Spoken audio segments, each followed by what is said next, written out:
El día de hoy estamos en nuestro consultorio de pediatría para hablar sobre los tips de prevención para esta temporada de verano. Como ustedes saben, queridos amigos, nuestras enfermedades o las enfermedades que nos aquejan, el medio ambiente va cambiando conforme va cambiando no solo el clima, sino también la presencia de personas en un solo lugar y también las exigencias del medio ambiente. Y eso genera debilidades en nuestro cuerpo que pueden llegar a hacer que nuestra salud se deteriore de alguna forma, sobre todo cuando hay niños con un sistema inmunológico inmaduro, a veces falta de vacunas, no desarrollo completo de algunos aparatos y sistemas del cuerpo, y eso influye. Influye, para lo cual hay que estar preparados y tener la prevención necesaria para evitar que esas cosas sucedan. Es mucho mejor que no sucedan a que sucedan y luego poder curarlas.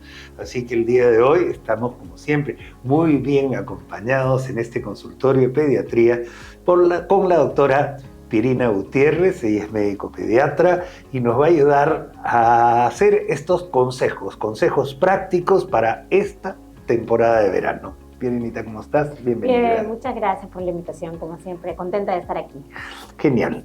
Pirina, vamos a comenzar por lo primero que se presenta en el verano. Cambio brusco de temperatura desde una etapa invierno, otoño, verano, y eso genera algo. Yo no quiero mencionarlo en particular, sino algo. Los cambios de temperatura generan ciclos de enfermedades y estos ciclos tienen que ver con la adaptación que tiene nuestro cuerpo hacia el medio ambiente. Entonces estamos como desadaptados y eso influye en nuestro sistema de defensas, que es el sistema inmunológico. Sí. ¿Estás de acuerdo con eso? O sea, sí, es cierto, sí es cierto. Y claro, como uno se enferma, luego viene la parte infecciosa, la parte contagiosa, ¿no es cierto? Sí. Y eso tú lo debes haber visto porque no hay nada como, a ver, papito, abre la boca.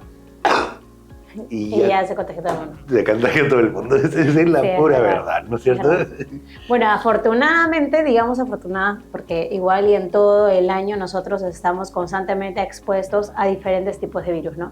En la época del invierno, que ya estamos por fin dejándole atrás, es donde, si bien tenemos mucho contacto con gente, también estamos mal acostumbrados a estar hacinados porque estamos cerrados, con las puertas cerradas por el mismo frío, ¿no? Entonces esa creencia de que el viento me hace mal y por eso cierro la ventana y bla, bla, bla, eso hace que los virus se aglomeren más en un solo lugar, se concentren y el niño se enferme con más procesos respiratorios.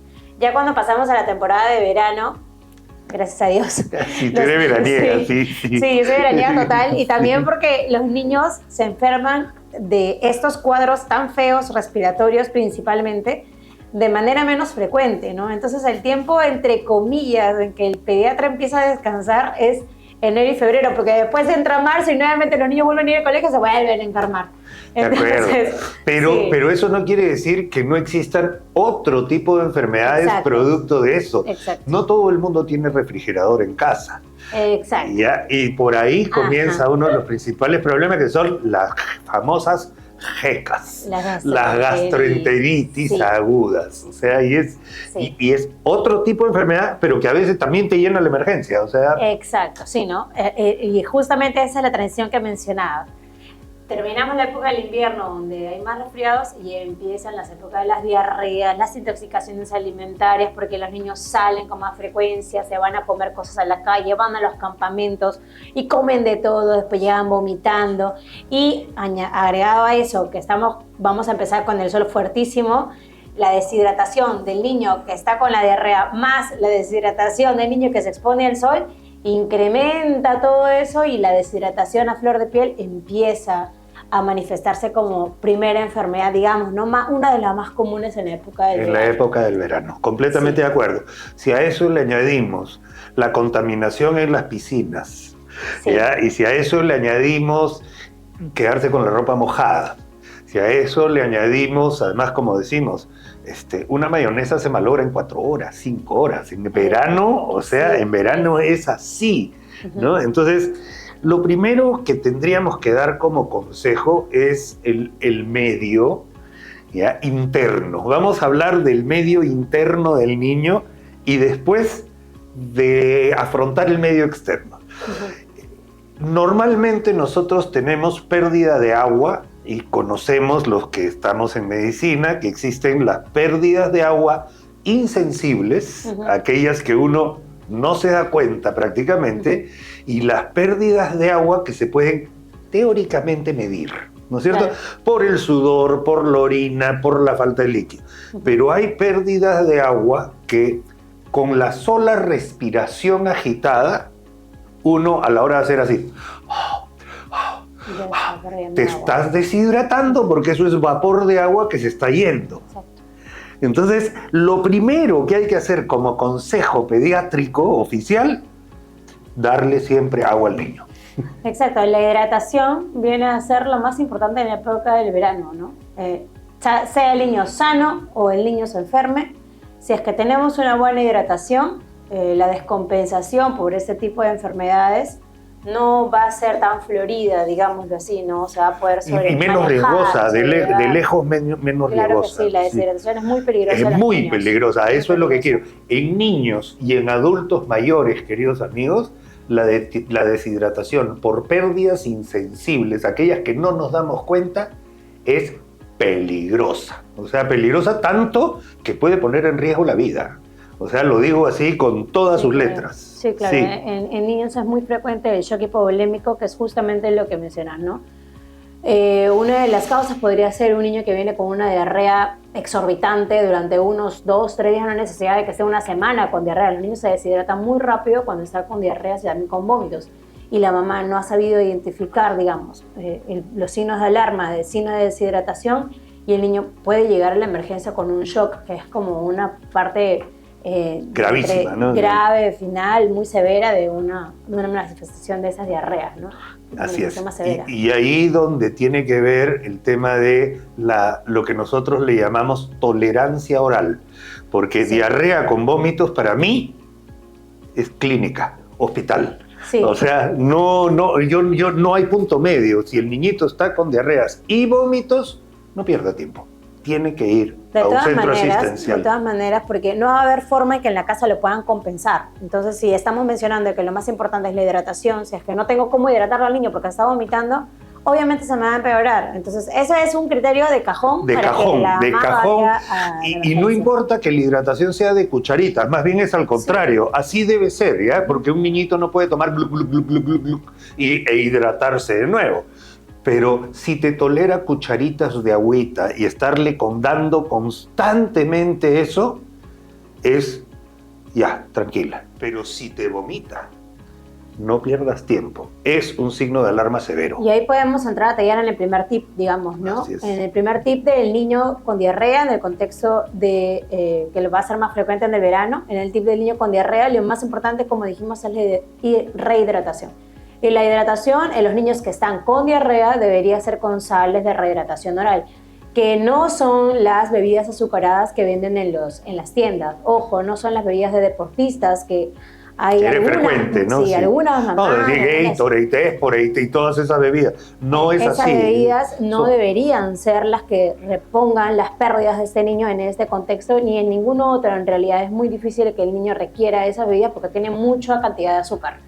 Y eso empeora el cuadro de la diarrea, ¿no? Lo más importante es las sales de rehidratación oral, que por ejemplo en el Ministerio de Salud tenemos unas sobrecitos, ¿no? Que se diluyen en un litro de agua, además. que son gratis. O se pueden acercar al centro, a la farmacia y comprar sales de rehidratación oral, que hay marcas muy conocidas. Y se pueden hacer en casa también, señora. Sí, o sea, hay la famosa panela, ¿no? O panetela, la famosa panetela, que en realidad es otra cosa que arroz frito, zanahoria, una cucharadita de sal, y un poquito de cucharadita de azúcar, ya prácticamente tiene su rehidratación oral. Sí, preferiría yo la sala de hidratación oral de igual forma, por el tema de que está estandarizado, pero sí igual podemos jugar con las dos cosas, ¿no? Siempre es importante que el niño se mantenga hidratado, y ahí otra pauta sería decirle a la mamá, mira, si tu hijo tiene vómitos y diarrea, tú piensas que le estás hidratando, porque la mamá empieza a darle suero, ¿no? Vomita y dice, no, ha vomitado un poquito, pero le estoy dando suero nuevamente y me está tolerando, ¿no?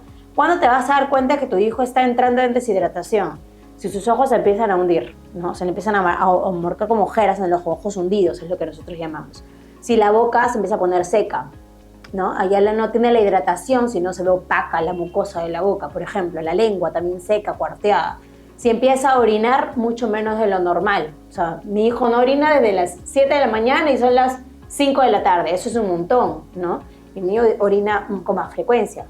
Si de repente empieza a quedarse mucho tiempo dormido y ya no está activo como siempre, sino está todo decaído, ya no te está respondiendo, o bebe con mucha sed, mucha sed, tiene demasiada sed, o muy por el contrario, le intentas dar agua, pero él te lo rechaza, ya no quiere tomar, a pesar de que tú lo ves deshidratado y no quiere tomar agua. Esos son signos de alarma que ya debería hacer que el Yo recuerdo uno todavía en la época del cólera, por ejemplo, había el pliegue, ¿no?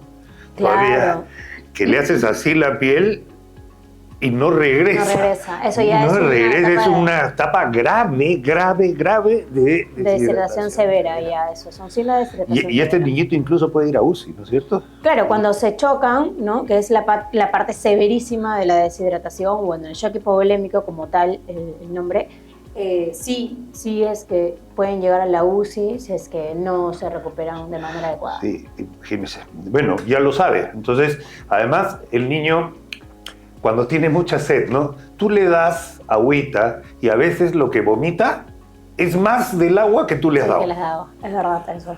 Y en otro contexto, no solamente viendo la parte en las diarreas, entramos a la época del verano y las mamás suelen meter a sus hijos a las clases, a los campamentos, los meten a las clases extracurriculares, ¿no? Ya clases de verano, talleres y estas cosas. Siempre recordar que el niño tiene que llevar su agua y si puede tener 2 botellas de agua, porque va a perder muchas pérdidas por el sudor. Es importante que esté con buena reposición de líquidos, ¿no? Claro, y es lo habitual. Además, estamos hablando de un niño sano. Sí, un niño sano. Pero parece broma, solamente que los niños están mucho tiempo distraídos porque ellos están en la suya, ellos están jugando, divirtiéndose, corriendo con sus amigos, haciendo esto, haciendo lo otro.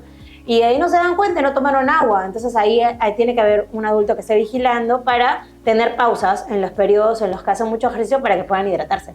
Eso también es importante. Recontra importante. Hay que ofrecer líquidos constantemente y hay que asegurarse que los niños beban agua con frecuencia. Y el niño la va a pedir, no la va a rechazar. Esa es otra cosa. El niño sí se puede tomar una cantidad. Nuestros requerimientos de líquido aumentan al triple en el verano, al triple, fácilmente. Muy bien. Luego tenemos que el día tiene horas pico. Claro, de más exposición al sol. Exposición al sol. No solo por el sol y la radiación ultravioleta, sino por el calor. Y hay que darse cuenta que el calor rebota en el suelo. No solo es el calor, no, pero que está con sombrerito. No. Rebota en el suelo y viene de abajo para arriba también. No solo es de arriba para abajo. Y ese calor, ese bochorno, hace que uno pierda más líquido de lo normal. Sí. Eso también es algo muy importante porque a veces los papás piensan de que por estar con la sombrera, la sombrilla, estas cosas en la playa, por ejemplo, ahí están protegiendo a su hijo. Pero no, porque la arena puede rebotar hasta un 30% del sol. Entonces es un montón, ¿no? El niño se quema no solamente por arriba, por los costados, sino también por abajo. Entonces no hay una protección al 100%. Hay que tener mucho cuidado con eso. Y las horas pico son entre las 11 de la mañana y las 3, 4 de la tarde. Sí, y en esas horas de preferencia no exigir mucho las salidas ni continuar dando las salidas en esas horas. Hay que levantarse más temprano. O sea, hay que aprovechar las horas más temprano en el verano. O sea, hay que realmente sacarle la mugre desde las 7 hasta las 11 de la mañana y de ahí pausa. Es importante. Sí, claro, Sí. de repente para los ejercicios o los deportes, cuando los metamos a nuestros niños, sí elegir los horarios más temprano, ¿no? Para evitar esa sobreexposición al sol. Eso sí es Sí, cierto. de acuerdo. Y eso, ojo, el sol tiene memoria, la radiación ultravioleta tiene memoria. Quizás hoy no lo vea, pero a los 25, 30 años sí se ve. ¿Ya? Sí, eso es muy cierto. Las quemaduras solares en los niños ya se sabe que pueden duplicar incluso el riesgo de El riesgo de cáncer de piel. cuando uno es adulto. Sí. Y sí, y hay que tener cuidado dependiendo de la piel del niño. Eso es otra de las cosas. Hay que saber qué piel tiene tu hijo. Hay piel más clarita, hay piel más oscura, pero igual esta piel tiene más predisposición a enfermarse. Y eso es una protección natural gracias a algo que se llama la melanina del cuerpo. Pero, ojo, el moreno se quema también, por favor. El más blanco se quema también. Sí. O sea, no es Sí, que sí. no se nota la erisipela, ok, pero igual te quemaste. Sí, no, o sea, sí, eso es cierto, totalmente cierto, ¿ah? No porque seamos morenitos no nos da cáncer, sí nos da cáncer. Y hay que cuidarnos igual, ¿no? El hecho es no sobreexponernos, si es que no hay la necesidad en realidad, y protegernos la piel, que creo que también es un tópico Sí, que vamos es un a tópico conversar. que vamos a ver, es Sí. que de hecho existen ahora, gracias a Dios, los protectores de radiación ultravioleta, de la radiación solar, que deben aplicarse antes de salir a la casa. Sí, o sea, deberíamos aplicarnos el protector solar incluso una media hora, 20 minutos antes de salir de nuestra casa para ya ir con la protección bien adecuada, ¿no? Y en el tema especialmente de los niños hay que preferir específicamente cierta, hay características específicas que De deberíamos ese considerar protector. antes de No comprar es el lo mismo uno de fotoprotector. adulto que uno de niño. No, o sea, yo no recomiendo para nada en la piel porque hay que recordar que la piel es un órgano y la piel es uno de los órganos más grandes del cuerpo. Entonces, siempre hay que protegerla 30 minutos antes y el fotoprotector que elijan tiene que tener las dos protecciones, tanto rayos ultravioletas A como rayos ultravioletas B y también que sea mayor de 30 fotoprotecciones solar o más, ¿no? De acuerdo. Sí. Luego tenemos otra de las cosas. Evidentemente, claro, uno diría, perfecto, vamos a ponerle manga larga, vamos a ponerle pantalón largo. Uh-huh. Y este tipo de vestimenta tiene que ser sumamente holgada. Ahora están de moda las licras. Uh-huh. ¿Ya? Y las licras, algunas que claro que son buenas, que tienen protección ultravioleta, etcétera, pero la ropa tiene que ser holgada porque la piel sigue transpirando a pesar de. No es necesariamente el hecho de la radiación, sino también es la deshidratación. Sí, y para tocar un poco ese punto, es verdad, existen algunos lugares donde venden ropa con fotoprotección, sí existe.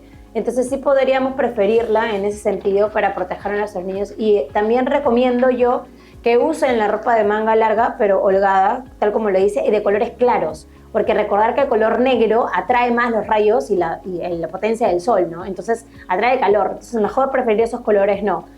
Otra de las cosas es que hay que volver a echar el protector.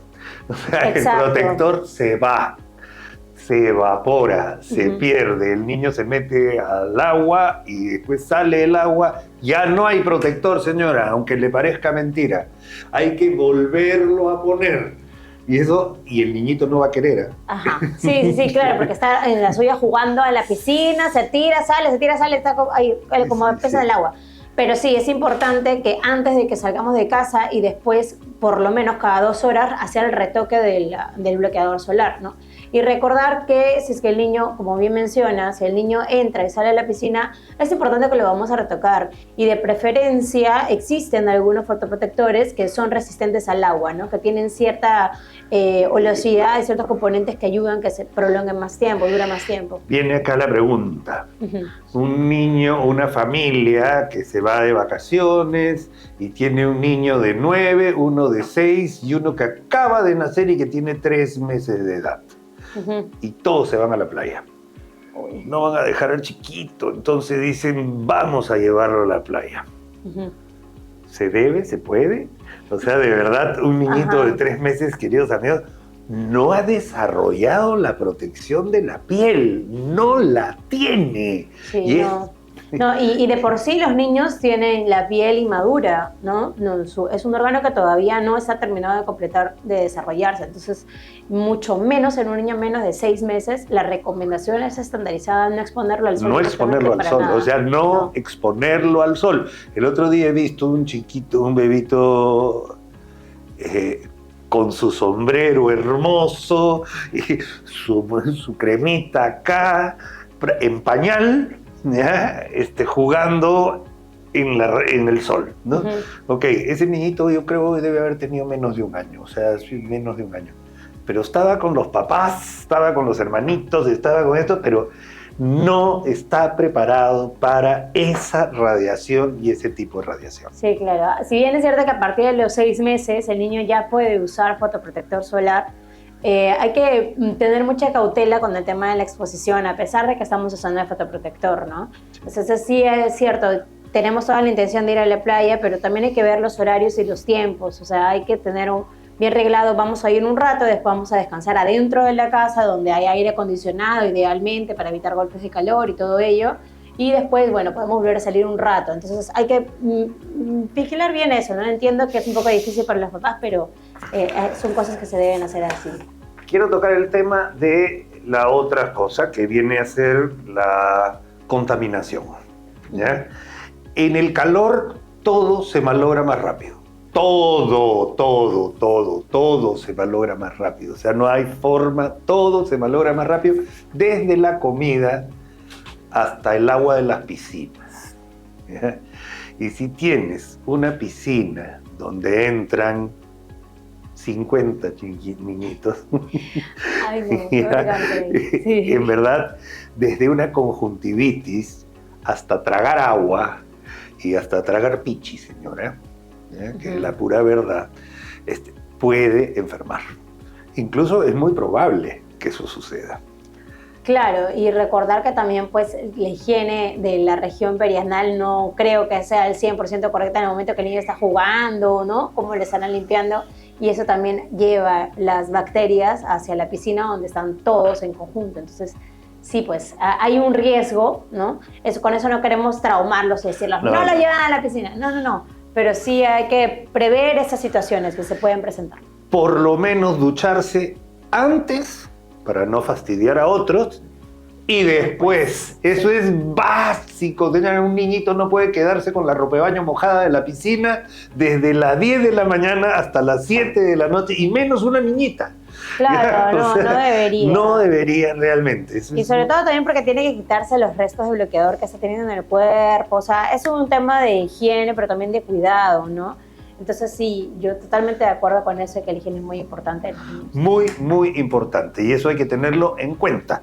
Así que bueno, luego viene lo que nosotros estábamos hablando de la higiene alimentaria.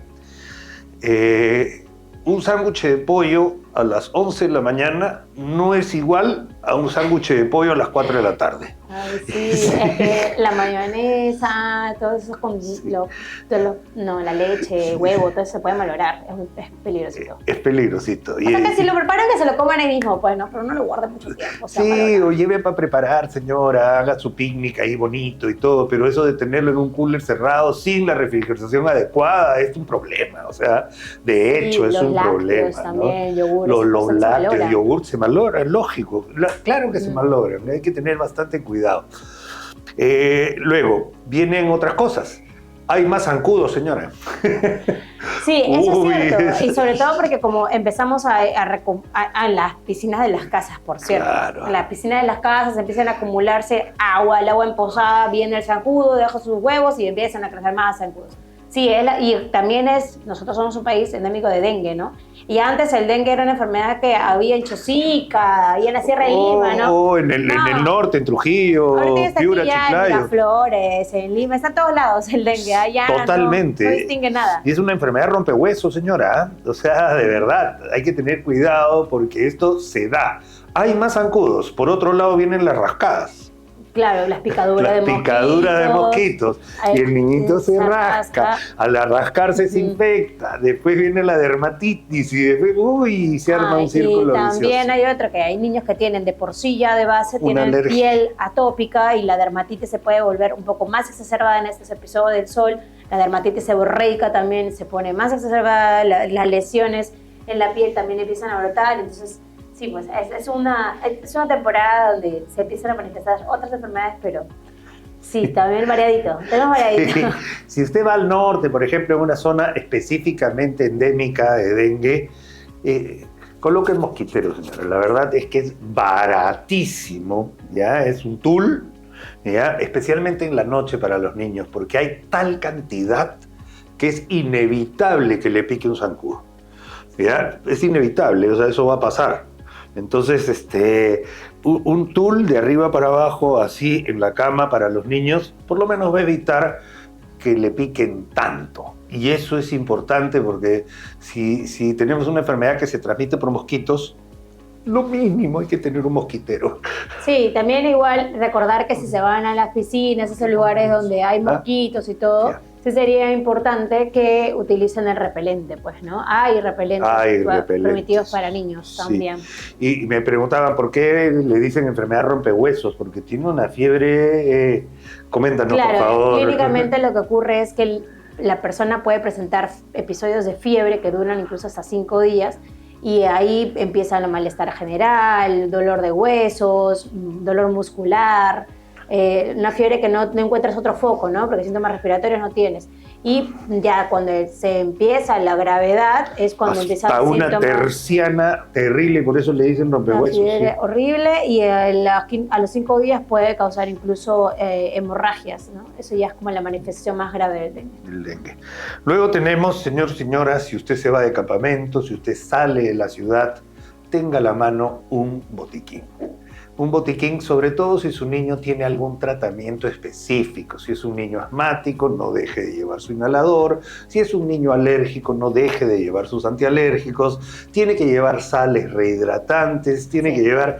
O sea, hay un montón de cositas que van en un botiquín, más aún si usted va a estar alejado de la ciudad. Yo añadiría también antihistamínico de cabeza, no por los mocos, sino porque... como estamos en la temporada de las picaduras y te pica, algunos de los efectos en algunas personas lo que puede causar la picadura es una reacción alérgica, ¿no? Que conocemos como urticaria o angioedema, que son una inflamación, un edema de partes blandas de la piel. Entonces, esto va a requerir un antihistamínico, ¿no? Siempre preguntar la dosificación a su pediatra de acuerdo al peso, ya saben que los niños se manejan siempre con peso. Paracetamol también le añadiría en un botiquín, curitas, vendas, por si acaso. Curitas, vendas, gasas estériles, agua y jabón, ¿ya? O sea, es importantísimo. Todas las heridas, señora, se manejan inicialmente con agua y jabón. Sí. Prácticamente todas, ¿ya? Así que por ahí una cremita con antibiótico, hay algunas cositas que no deben faltar en un botiquín, y ese botiquín no lo puedes tener al sol. Tiene que estar en un sitio especial, tiene que estar a la mano y la gente tiene que saber que ahí se tiene. Es básico tener este tipo de cosas. Por ahí algún antiespasmódico, si usted tiene algo más de experiencia, si es mamá ya no primeriza, va a saber más o menos qué cosas poner en su botiquín. Pero el manejo de accidentes comienza siempre con la prevención. Amigos, por favor, los niños no al lado correcto de la fogata. Esa es otra de las cosas. No al costadito de la parrilla. Que no tengan en sus manos el solvente que se usa a veces para prender la parrilla. Esos accidentes son evitables y esa es la forma. Hay principios, normas que se tienen que cumplir. No puede estar un niño jugando con una pelota al lado donde usted está haciendo la parrilla. Eso no debe pasar y eso depende de los papás. Y otro tema también ahí muy importante del verano, porque empiezan a ir a la piscina, es el ahogamiento, ¿no? El riesgo de ahogamiento. Muy bien. En niños de 1 a 4 años es la principal causa de muerte a esa edad. Entonces es muy importante que como adultos tengan el rol de vigilar a sus hijos. No se puede descuidar. No, personalmente yo recomiendo que el papá sea el que esté vigilando, no que deje encargado a alguien, porque su hijo es su hijo, ¿no? Que esté ahí vigilando constantemente a su hijo, por más que él sepa nadar, por más que esté con flotador. Sí, no, yo creo que debe estar siempre papá vigilando. Y ojo, también para evitar los ahogamientos, se recomienda que el niño inicie clases de natación preventiva, es decir, que sean orientadas a evitar esos peligros en el momento de entrar a la piscina. Por ejemplo, lo que se busca en unas clases de natación es que el niño sepa cómo, si es que se cae de manera accidental, salga a flote. Cómo salir de la piscina sin escalera. Esas son como algunas cosas que el niño en una clase debería salir aprendiendo, ¿no? De manera profiláctica, digámoslo así, para evitar ahogamiento, se escribe que a partir del año el niño podría empezar a recibir clases de natación en compañía del padre, ¿ya? Y esto disminuiría el riesgo de ahogamientos. Sin embargo, a partir de los 4 años, sí o sí está recomendado que el niño ya empiece con unas clases para que a los 5 años por lo menos pueda manejar algunos metros de estilo libre y todos esos estilos de prevención que les he mencionado, ¿no? Genial, Pierina. Yo quiero hacer mención a una experiencia terrible que viví, ¿ya? Terrible que viví. Cuando trabajaba en emergencia, en una clínica que habíamos recién formado en La Molina, ¿ya? Y una señora de una embajada dijo, un ratito voy al centro comercial, y dejó a su bebito dentro del auto. Ah, bueno, no puede ser. ¿Ya? En ese instante dejó aparentemente así la ventanita, y quizás se demoró 10, 15 minutos más de lo que ella había calculado, y el niñito se murió. ¿Ya? Y cuando te traen una criatura sanita, ¿sí? Y es porque el golpe de calor existe, es real. Y esto pasa, un niño no puede quedarse metido en un auto mientras usted se va a comprar. No, ¿de acuerdo? Sí, y para mí fue espantoso. Hasta ahorita me ha puesto la piel de gallina, o sea, espantoso. Sí, muy feo. Y no, ni minutos, o sea, porque el calor que hay en el auto es como un horno. Más de 60 grados, sí, cocinas un chancho. Sí, y como no hay corriente de aire, porque todo te queda cerrado y... El cuero negro y todo eso, o sea... No se puede. El niño es una causa de riesgo de muerte un poco absurda, pero en realidad sí se han descrito muchos casos, ¿no? Igual con los animales, en realidad, o sea, no dejes nunca a sus animales, a los perros adentro de los carros cerrados, ¿no? Totalmente de acuerdo. Un tip más. Estamos entrando en la época en la que los papás van a querer comprar las piscinas para la casa y ponerlas ahí en el patio, ¿no? Tengan mucho cuidado. Ahí también se ahoga. Sí, tengan mucho cuidado porque, como les mencionaba antes del ahogamiento, es importante que estas piscinas estén valladas, ¿ya? O sea, que existe una valla alta o, en su defecto, que el niño no pueda tener acceso libre hacia estas piscinas, porque por más que sean de plástico y que se agachan fácilmente, o sea, no tiene ninguna indicación, o mejor dicho, el riesgo sigue existiendo de ahogamiento. El niño necesita solamente 5 centímetros de agua para caerse de cara y ahogarse en un instante. O sea, tienen que tener mucho cuidado. En las bañeras, en las tinas, estas que hay en la casa, también, si es que están llenas de agua, mucho cuidado. Recipientes, incluso bebitos pequeños. En balde, yo he visto ahogamiento en balde. Exacto, si dejan baldes ahí tirados en el piso, el niño gateando puede caerse, o incluso en los mismos inodoros se describen casos en los que el niño se cae de cabeza y se ahoga. Entonces, a veces podemos decir que es exagerado, pero en realidad son cosas que pueden pasar, ¿no? Hay que tener mucho cuidado. Muchas gracias. Muchas gracias por la invitación. Gracias, queridos amigos.